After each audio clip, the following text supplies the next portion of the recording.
종이컵으로 미세 플라스틱 LDP를 마신다.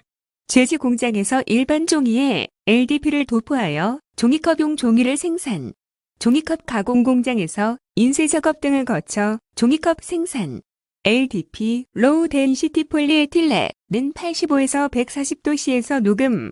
최근 보고된 종이컵 관련 연구 보고 내용. 최근 인도의 수다 고엘 교수 연구팀이 5종의 종이컵 중에서 4종은 LDP, 하이 덴시티 폴리에틸렌로 종이컵 표면이 도포된 종이컵에 85에서 90도씨의 물을 부어 15분간 두었더니 종이컵 표면에 도포된 LDP가 녹아 다량의 미세 플라스틱이 물속으로 방출되는 실험 결과를 얻었습니다. 또한 종이컵 표면에 도포된 LDP, 우리나라에서는 주로 LDP 사용, AR화로 인해서 질산염, 황산염, 불소, 염화물 등이 녹아있는 것도 밝혀냈다고 합니다. 현 시점에서 미세 플라스틱이 인체에 끼치는 영향이나 독성은 밝혀지지 않았습니다.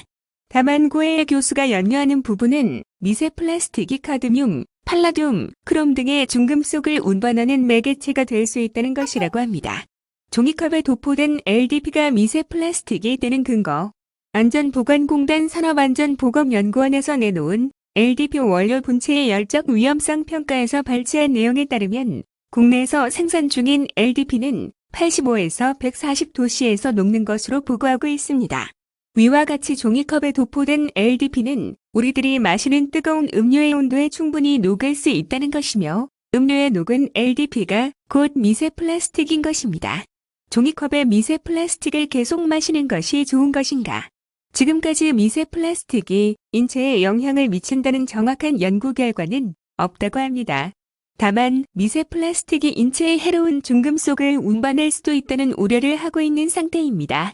저는 이번 연구 보고를 접하고 가습기 살균제 사건을 생각하지 않을 수 없습니다.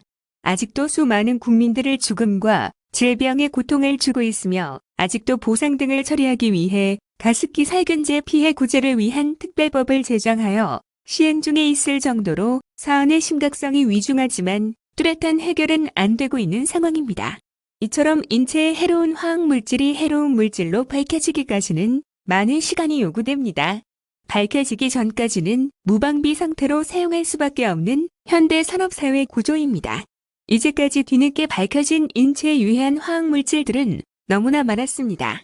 따라서 추후 인체에 축적된 미세 플라스틱으로 인하여 여러 가지 질병 발생에 직접 또는 간접적인 영향을 주게 된다는 사실이 밝혀진다면 가습기 살균제 사건처럼 과연 누가 어디까지 책임을 질 수 있겠는가 라는 끔찍한 생각을 하게 되었습니다.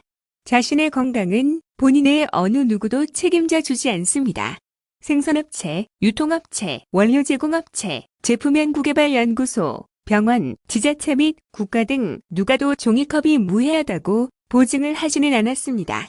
즉, 아무도 책임이 없는 것입니다. 책임은 오로지 종이컵을 통해서 미세 플라스틱을 몸속에 축적시킨 자기 자신에게 있습니다.